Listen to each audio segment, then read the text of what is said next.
इतना बड़ा सदमा सहन नहीं कर पाऊंगी मैं तो खुद। बोलूं बस मुझे मेरा बेटा दे दे कोई लाके। मेरा बच्चा चला गया, उसकी क्या गलती थी? उसकी कोई गलती नहीं थी मेरे बेटे की जो चला गया।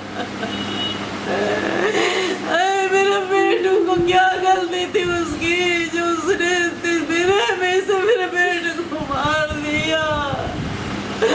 मेरा बच्चा इतना अच्छा था। कब फोन आया था आपके पास? मेरे पास रात के 3 बजे से। क्या बोला? और मेरे उसके दोस्त का फोन आया, बोला आंटी अंकल से बात कराइए, अरे इसका एक्सीडेंट हो गया, बहुत सीरियस है। हम लोग इतने दूर बैठे कैसे पहुंचे? बोला जल्दी आ जाइए। उसके बाद क्या बात हुआ? बस ये लोग जल्दी जल्दी निकल गए। उसके पहले हम लोगों को कुछ भी नहीं पता था। कब से जॉब कर रहे थे वहाँ? कब से रह रहे थे? 2 साल 3 साल हो गए उसको जॉब करते वहाँ। और अभी वो अच्छी जॉब में था। वो वही एक था हम लोगों को सहारा, सब चीज का चला गया, हमारा सहारा छूट गया। अभी हमने छोटे भाई को ही पढ़ाता था। अपने छोटे भाई की जिम्मेदारी, हम लोगों की जिम्मेदारी भी वही उठाया था। अब कौन करेगा ये सब? अब कोई नहीं है। मेरा तो छोटा बेटा पढ़ रहा है अभी, उसके लिए भी मेरा कोई नहीं है सहारा। सर मेरा वाला जो बड़ा वाला बच्चा है वो 6 साल पहले पढ़ाई करने के लिए DY पाटिल में गया पुणे। बहुत स्ट्रगल करके हमने उसे पुणे में एडमिशन दिलवाया और वो फिर 3-4 साल अपना काम करके पढ़ाई करके जो भी हासिल किया तो उसको सर्विस मिली। वो बढ़िया सर्विस कर रहा था, एक इंजीनियर पद पे था पुणे पे।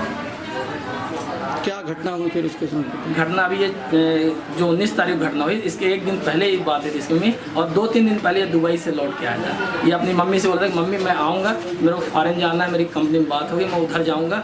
उसके बाद फिर ये 19 तारीख को जब इसका बर्थडे था, बर्थडे में कहीं पार्टी में थे, हमें कोई पता नहीं चला। और अचानक रात को 3 बजे इसकी मम्मी का फ़ोन आता है कि आपके बच्चे का मतलब एक्सीडेंट हो गया। फिर बाद में बोलते हैं कि वो रहा नहीं इस रास्ता, और अचानक बोलते हैं आप डायरेक्ट पूना आ जाओ। ऐसे अचानक एक आदमी कैसे जा सकता था पूना?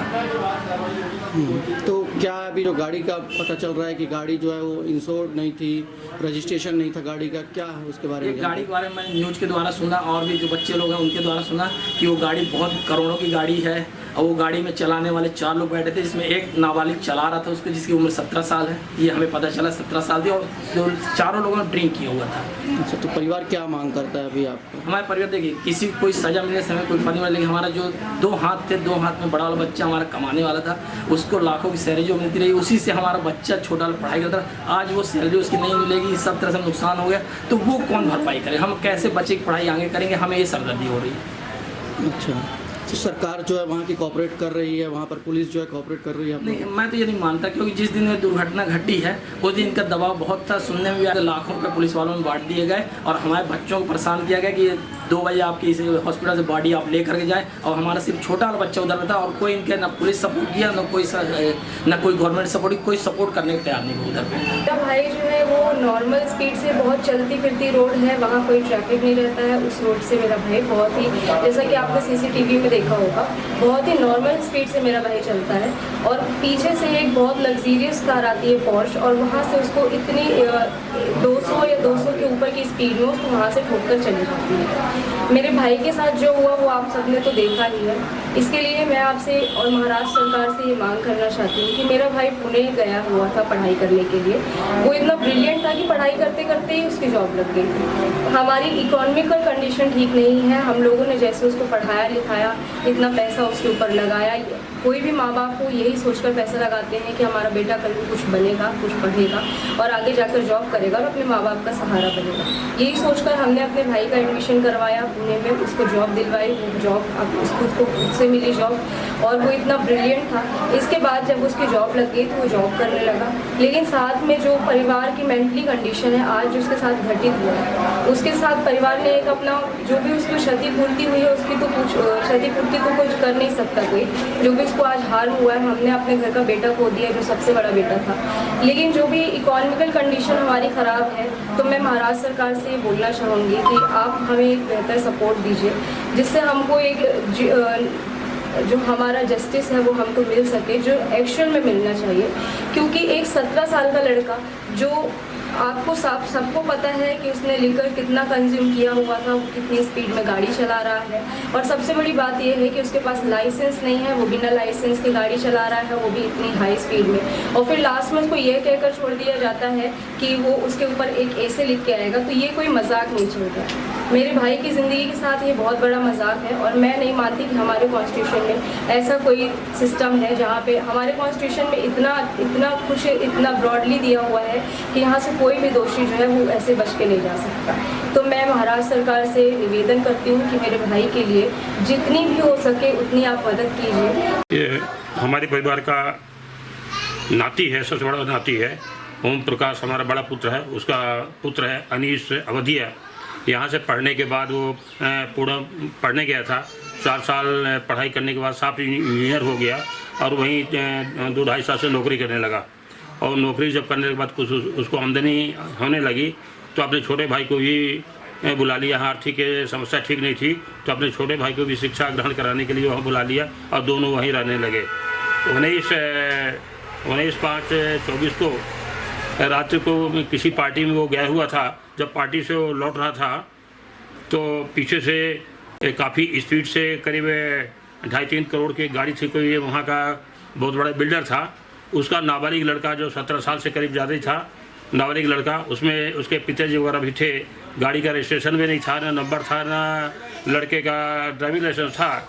उसने दारू भी पी रखा थी और काफ़ी स्पीड से 240 की स्पीड में गाड़ी चलाया गया, जिसके कारण से मोटरसाइकिल में टकरा गई और उसमें से हमारा जो नाती है उसमें एक्सीडेंट घायल हो गया। उसमें एक और लड़की भी थी, वो दोनों घायल हो गई और वहीं पता चला कि वहीं वो ख़त्म हो गए। तो क्या परिवार मांग करता है इस घटना के बाद? हम भी मांग करते हैं कि शासन के द्वारा जो हमारे बच्चों को नाती को क्षति हुई है उसको भरपाई की जानी चाहिए। और दूसरा हम ये देख रहे हैं कि महाराष्ट्र और MP मध्य के बीच में, मध्य प्रदेश से जो भी वहाँ जाते हैं काम करने जाते हैं तो वहाँ के लोगों द्वारा काफ़ी, चाहे बड़े अधिकारी हों या पूंजीपति हो, भेदभाव के दृष्टिकोण से देखा जाता है और प्रचारित किया जाता है। तो कॉपरेट नहीं कर रही वहाँ की पुलिस?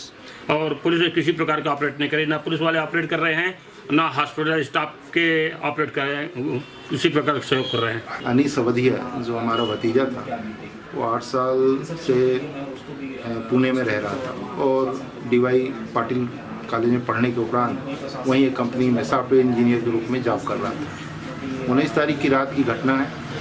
वो अपने एक मित्र के साथ एक बाइक से जा रहा था तो पीछे से पोर्से गाड़ी से एक अग्रवाल परिवार का लड़का, वेदांत अग्रवाल, विशाल अग्रवाल का लड़का, जैसे कि मीडिया से हम लोगों को नाम आया, वो पब में दारू पिया है, अपनी 12th पास करने की पार्टी मनाया है और काफ़ी मात्रा में दारू पीने के बाद एक 150-200 की रफ्तार से वो पीछे से तेज़ी से लाया है और इसको हिट कर दिया है और ये वहीं पर स्पॉट पर पकड़ा भी गया। काफ़ी दारू पिया हुआ था। जो जनता थी वहाँ उसको पकड़ के पुलिस को सौंपती है, पुलिस उसको ले जाती है और उसका मेडिकल नहीं कराती है, क्योंकि मेडिकल यदि कराती तो वहाँ न्यायालय में उसको पेश करती, 12-14 घंटे के अंदर उसकी बेल हो जाती। यदि मेडिकल होता, पुलिस मेडिकल कराती तो उसको बेल नहीं मिल सकती। और इस प्रकार से 1-2 सॉफ्टवेयर इंजीनियर हमारे मध्य प्रदेश के, एक हमारे परिवार का होनहार लड़का हम लोगों से छीन लिया गया। क्या मांग करते हैं आगे आप? हमारा महाराष्ट्र गवर्नमेंट से और महाराष्ट्र पुलिस से ये दरख्वास्त है कि जो विवेचना में वास्तव में जो धाराएं लगानी चाहिए वो नहीं लगाई गई। ये 304A जो बेलेबल ऑफेंस है, ये 304 का ऑफेंस है जो नॉन बेलेबल है।